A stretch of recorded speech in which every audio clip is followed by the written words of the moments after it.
பல நேரங்களில் பல்வேறு கூட்டங்களில், அடிக்கடி அறிவாலயத்தில், பல்வேறு நிகழ்ச்சிகளில், பல்வேறு சுற்றுப்பயணத்தில் உங்களை எல்லாம் நான் அடிக்கடி சந்திச்சிருந்தாலும் 2024 நாடாளுமன்ற தேர்தலில் உங்களில் ஒருவனான என்னுடைய கட்டளை ஏற்று 40க்கு 40 வெற்றியை பெற்று தந்த உடன்பிறப்பான உங்களை இந்த செயற்குழு கூட்டத்தில் சந்திப்பதில் மிகுந்த மகிழ்ச்சி அடைகிறேன். இங்கே பல பேர் கருத்துக்களை பேசியிருக்கிறீங்க. 42 பேர் பேச வேண்டும் என்று எழுதி கொடுத்தீங்க. அதில் 36 பேர் கருத்துக்களை எடுத்து சொல்லியிருக்கிறீங்க. ஒரு 6 பேர் அந்த வாய்ப்பு பெற முடியல. காரணம் நேரத்தின் அருமையை கருதி அந்த வாய்ப்பை உங்களுக்கு நாங்கள் வழங்க முடியல என்பதற்காக நான் வருத்தப்படுகிறேன். இப்படி நம்முடைய கருத்துக்களை பகிர்ந்து ஆக்கப்பூர்வமான கருத்து பரிமாற்றங்களால் கழகத்தினுடைய அடுத்த நகர்வுக்கு எப்படி செல்வது என்று தீர்மானிக்கிற முடிவுகளை எடுக்கிற கூட்டங்கள் தான் செயற்குழு மற்றும் பொதுக்குழு கூட்டங்கள். கழகத்துக்கு நன்மை பயக்கக்கூடிய வெற்றிகளை விளைவிக்கக்கூடிய கருத்துக்களை அனைவரும் உங்கள் உள்ளங்களில் ஏற்றி செயல்படணும்னு நான் அன்போடு கேட்டுக்கிறேன். சட்டமன்ற தேர்தல் காலத்தை நாம் எதிர்நோக்கி இன்னும் 1.5 ஆண்டு காலத்தில் சந்திக்க போறோம். 7வது முறை ஆட்சி அமைக்கணும் என்பதுதான் நம்முடைய இலக்கு. சட்டமன்ற தேர்தலில் 200 தொகுதிகளில் நம்முடைய கூட்டணி வெல்லும். என்னுடைய இந்த நம்பிக்கைக்கு ஆணிவேர் தான் நீங்க.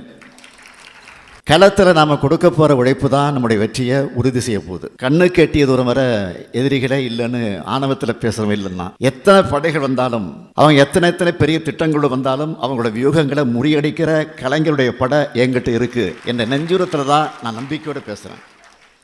உங்களுடைய உழைப்பை 50 ஆண்டுகளாக கூட இருந்து பார்க்குறவன்னா, அதே மாதிரி நீங்களும் என்ன பார்த்துக்கிட்டு இருக்கிறீங்க. தேர்தல்னு வந்துட்டா இரவு பகல் பார்க்காம வேலை செய்கிறவன் தான் கருப்பு சிவப்பு தொண்டை. அசூர உழைப்பை கொடுத்து வெற்றியை எட்டி பறிக்கிறவன் தான் திமுக காரன். கொள்கை பிடிப்பிலும் சரி, கொள்கையை வென்றெடுக்கக்கூடிய உழைப்பை கொடுக்கறதும் சரி, நமக்கு நிகர் யாரும் கிடையாது. 1957 2024 வரை தேர்தல் களத்தில் நாம் எதிர்கொள்ளாத எதிரிகளே கிடையாது. இமயமலை போன்ற தலைவர்களிலிருந்து எத்தனையோ பேரை நம்மளை எதிர்க்காங்க. எதிரில் நின்றவங்க எல்லாம் மாறிக்கிட்டே இருக்கிறாங்க. ஆனால் இந்த ஏக்கம் மட்டும் எப்பவும் உறுதியாக இருந்துகிட்டு இருக்கு.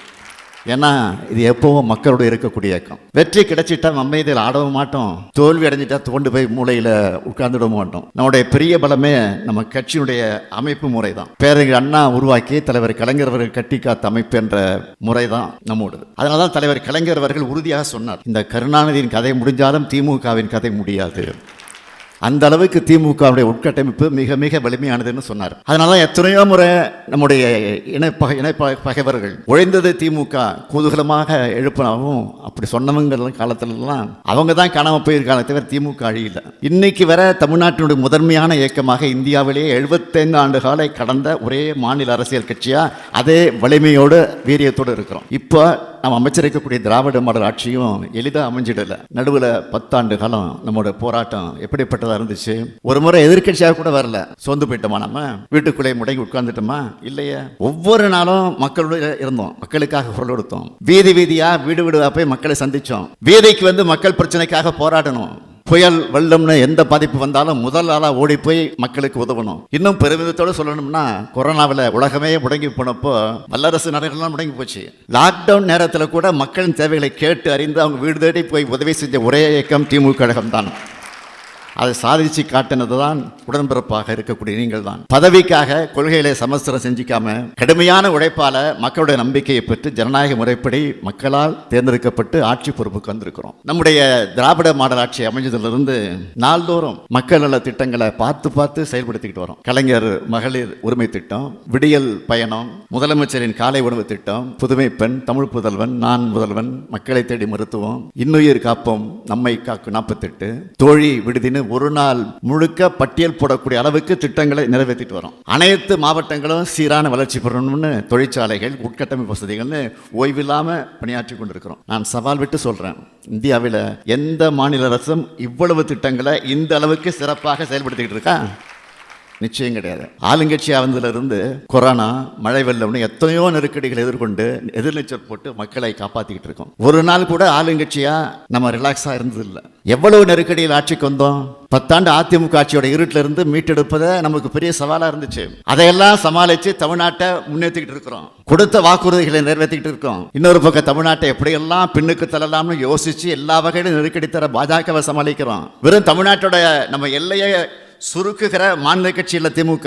இந்தியா முழுவதும் ஜனநாயகத்தை காப்பாற்றணும்னு அந்த பொறுப்பை ஏற்றுக்கிட்டு அதுக்காக பணியாற்றிக்கிட்டு இருக்கோம்.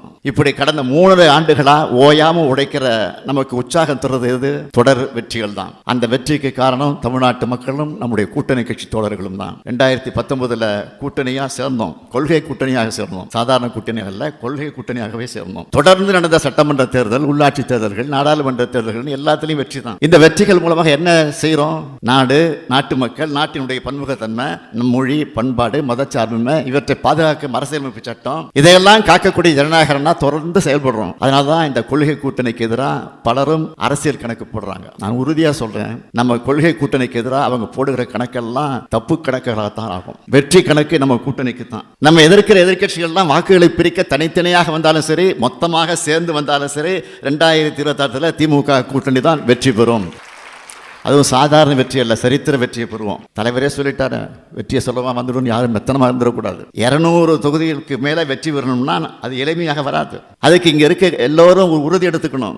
200 தொகுதியில் என்னுடைய சட்டமன்ற தொகுதி முதலாவதாக இருக்கணும், என் தொகுதி தான் அதிக லீடிங் தொகுதியாக வரணும், என் மாவட்டத்தில், என் மாநகராட்சியில், என் ஒன்றியத்தில், என் பகுதியில், என் பேரூரில், என்னுடைய ஊராட்சியில், என்னுடைய வார்டில் அதிக லீடிங் வாங்கணும்னு சொல்கிற அளவுக்கு நீங்கள் எல்லோரும் கடுமையாக உழைக்கணும். நான் மேடைக்கு மேடை நம்முடைய திட்டங்களை புள்ளி விவரத்தோடு சொல்லிட்டு இருக்கேன். மக்களுக்கு தெரியுமேனு எடுத்து சொல்லாம நம்ம அமைதியாக இருந்துடக்கூடாது, அமைதியாக இருக்கவும் கூடாது, தொடர்ந்து பேசணும். நமக்கு எதிராக நம்முடைய எதிரிகளை பயன்படுத்துகிற முக்கியமான ஆயுதம் பொய் செய்திகள், அவதூறுகள். இதற்கு எதிரான நம்முடைய ஆயுதம் நம்முடைய ஆட்சியோட சாதனைகளும் நம்முடைய கொள்கைகளும் தான். நம்ம சாதனைகளை தமிழ்நாட்டில் இருக்கக்கூடிய ஒவ்வொருத்தருடைய உள்ளத்திலே தொடர மாதிரி உங்க ஸ்டைலில் சொல்லுங்க. களப்பணிக்கு, கழகப்பணிக்கு, வெற்றி பணிக்கு தொண்டர்களை தயார்படுத்த வேண்டிய பணி செயற்குழு உறுப்பினராக இருக்கக்கூடிய நீங்க இன்னைக்கே தொடங்கணும். 75 ஆண்டுகள் கடந்து விட்டு நம்ம இயக்கத்தை 7வது முறையா ஆட்சி பொறுப்பேற்க உறுதி எடுத்துக்குங்க. வரலாற்றோட முக்கியமான காலகட்டத்தில் நாம் 2026 சட்டமன்ற தேர்தலை எதிர்கொள்ள போறோம். பொய் பரப்புரைகள், அவதூறுகளை புறந்தள்ளி நாடாளுமன்ற தேர்தலில் நம்ம மக்கள் நமக்கு பெரிய வெற்றி வழங்கியிருக்கிறாங்க. அரசியல் சட்டத்தை மாற்றணும்னு துடிச்சவங்களுக்கு இந்தியா கூட்டணி மூலம் ஜனநாயக கடிவாளம் போட்டிருக்கிறோம். அதுதான் நம்ம இயக்கத்துக்கு உங்களுக்கு இருக்கக்கூடிய பெருமை. அடுத்த கொஞ்ச நாள்ல எதிர்க்கட்சி தலைவர் என்ன பேசிட்டு இருக்காரு? கொஞ்ச நாளா எதிர்க்கட்சி தலைவர் பழனிசாமி என்ன பேசுறாரு? 1% வாக்கு கணக்கு சொல்லிட்டு இருக்காரு. இப்போ அம்மையார் ஜெயலலிதா சொத்துக்குப்பு வழக்கில் திருவாளர் குமாரசாமி போட்ட கணக்கை மிஞ்சுகிற மாதிரி அது இருக்கு. காத்துல கணக்கு போட்டு கற்பனையில் கோட்டை கட்டும் பழனிசாமி கடந்த 2024 நாடாளுமன்ற தேர்தலில் அதிமுக வாக்கு 1% உயர்ந்திருக்குன்னு உளறி இருக்கார். இல்லாததை இருப்பது போல ஊதி பெருக்கி காட்டுவது பழனிசாமிக்கு கைவந்த கலை தான். 2019 நாடாளுமன்ற தேர்தலில் 20 தொகுதியில் போட்டியிட்ட அதிமுக 19.4 விழுக்காடு வாக்குகளை வாங்குச்சு. இதுவே 2024 நாடாளுமன்ற தேர்தலில் 34 தொகுதியில் போட்டியிட்டும் வெறும் 20.4 விழுக்காடு வாக்குகளை தான் வாங்கியிருக்கு. 14 தொகுதிகளில் அதிகமாக போட்டியிட்ட அதிமுக நியாயமாக கடந்த தேர்தலில் வாக்கு வாங்கியிருந்த 32.98 விழுக்காடு வாக்குகளை 2024 தேர்தலையும் பெற்றிருக்கணும். ஆனால் அதை விட 12.58 விழுக்காடு வாக்குகளை குறைவாகத்தான் வாங்கியிருக்கு. எளிமையா சொன்னா 2019 சராசரியா ஒரு தொகுதிக்கு 4.16 லட்சம் வாக்குகள் வாங்கின அதிமுக 2024 வெறும் 2.61 லட்சம் வாக்குகளை தான் வாங்கியிருக்கு. ஒவ்வொரு தொகுதியும் சராசரியா 1.5 லட்சம் வாக்குகளை இழந்திருக்கு எடப்பாடி தலைமையிலான அதிமுக. இப்படி மக்களால் நிராகரிக்கப்பட்டு ஓரங்கட்டப்பட்ட பழனிசாமி அதிமுக தொண்டர்களுக்கு சாதாரண கூட்டுறவு கணக்கே தெரியாதுன்னு நம்பி பொய் கணக்கை அவிழ்த்து விட்டுருக்கிறார். அவர் சொன்ன கணக்கு அடிப்படை அறிவுள்ள அதிமுக நிச்சயமாக கேட்டு ஒத்துக்க மாட்டாங்க, சிரிச்சுக்கிட்டு இருக்காங்க. கோழைச்சாமியான இருக்கக்கூடிய பழனிசாமி டங்ஸ்டன் சுரங்க அனுமதிக்கு எதிராக பாஜகவை கண்டிச்சாரா? புரட்சியாளர் அம்பேத்கரை கொச்சைப்படுத்தின ஒன்றிய அமைச்சர் அமித்ஷாவுக்கு எதிராக கீச்சு குறையில்லாத கத்தினாரா? பிரதமரை எதிர்த்து பேசுற துணியவருக்கு இருக்கா? கிடையாது. திமுக என்றால் மட்டும் சட்டமன்றத்திலையும் வெளியிலையும் கத்தி பேசுறாரு. கத்தி பேசினா ஜெயலலிதா மக்கள் நினைச்சுக்குவாங்கன்னு நம்புறாரு. எம்ஜிஆரை போல தன்னுடைய கட்சிக்காரங்க அவர் நினைப்பாங்கன்னு நம்புறாரு. பழனிசாமி அவர்கள் என்னதான் கத்தினாலும் எப்படித்தான் கதறினாலும் அவருடைய துரோகங்களும் குற்றங்களும் தான் எல்லோருக்கும் ஞாபகம் வரும். துரோகத்தை தவிர உங்களுக்கு பெருமையா சொல்லி என்ன இருக்கு? திமுக வரலாறு என்பது தியாக வரலாறு. பழனிசாமியுடைய வாழ்க்கை முழுக்க துரோகம். அவர் பாதம் தாங்கிய பழனிசாமி மட்டுமல்ல, பயந்தாங்குழி பழனிசாமி. இங்கே கள்ள கூட்டணியாக வந்தாலும் சரி, நேரடியாக கூட்டணி அமைச்சு வந்தாலும் சரி, தமிழ்நாட்டுக்கும் தமிழகத்துக்கும் இவங்க பேராபத்தானவங்க தானே மக்கள் கிட்ட எடுத்து சொல்லணும். நாம ஏன் மீண்டும் ஆட்சி பொறுப்புக்கு வரணும்னு சொல்ற அதே நேரத்தில் யார் ஆட்சிக்கு வரக்கூடாது, ஏன் அவங்க வரக்கூடாதுன்னு மக்களுக்கு புரிய வைக்கணும். அதிமுக பாஜக புதுசு புதுசா முளைக்கிற கட்சிகளுக்கும் கிடைக்கிற ஊடக சொகுசு என்னன்னு கேட்டீங்கன்னா ஊடகம் தான். அது நமக்கு ஒருபோதும் கிடைக்காது. இது இன்று நெட்டல்ல 75 வருஷமா நாம் எதிர்கொள்கிற சவால். அந்த சவாலையும் சாதனை ஆக்கி இருக்கக்கூடிய இயக்கம் தான் இந்த இயக்கம். நம்முடைய சொல்லாற்றல், எழுத்தாற்றல், மக்கள் நலன் ஆகியவற்றை நம்பித்தான் நாம் செயல்படணும். நம்மளை எதிர்க்கிறவங்க நமக்கு எதிரியாக இருக்கக்கூடிய தகுதியுடையவங்களாக இல்லை. தங்களுக்கு கவனம் கிடைக்கணும்னு ஆர்வ கோளாறுல நம்ம எதிர்க்கிறவங்களும் இருப்பாங்க. அவங்களோட கவனச்சிதறல்களுக்கு ஆளாகிடாதுங்க. உண்மையான எதிரிகளை வீழ்த்த உங்க ஆற்றலை செலவிடுங்க. திராவிட இயக்கத்தால கடந்த 75 ஆண்டு கால தமிழ்நாடு எப்படி முன்னேறி இருக்கு, ஒவ்வொரு குடும்பத்தில் எப்படிப்பட்ட மாற்றத்தை அது கொண்டு வந்திருக்கு, இளம் தலைமுறையிட்ட அதை கொண்டு போகணும். அதுக்கு நீங்க ஒவ்வொருத்தரும் ஒரு ஊடகமாக மாறணும்.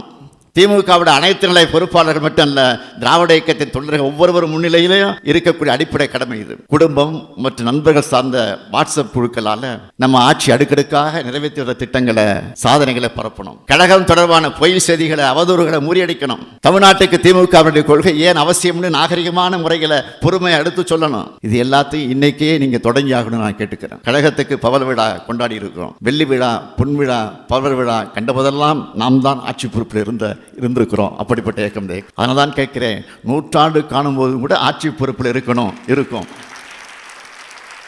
அதுதான் தந்தை பெரியாருக்கும் பேரறிஞர் அண்ணாவுக்கும் தலைவர் கலைஞருக்கும் நாம் செலுத்துகிற உண்மையான அஞ்சலி. தமிழ்நாட்டோட வரலாற்றில் சோழர்கள் ஆட்சி பொற்காலம்னு சொல்லுவாங்க. எதிர்காலத்தில் எழுத போற வரலாற்றில் மக்கள் ஆட்சி மலர்ந்த பிறகு அமைஞ்ச ஆட்சிகளில் திமுக ஆட்சி காலம் தான் தமிழ்நாட்டோட பொற்காலம்னு சொல்லணும்.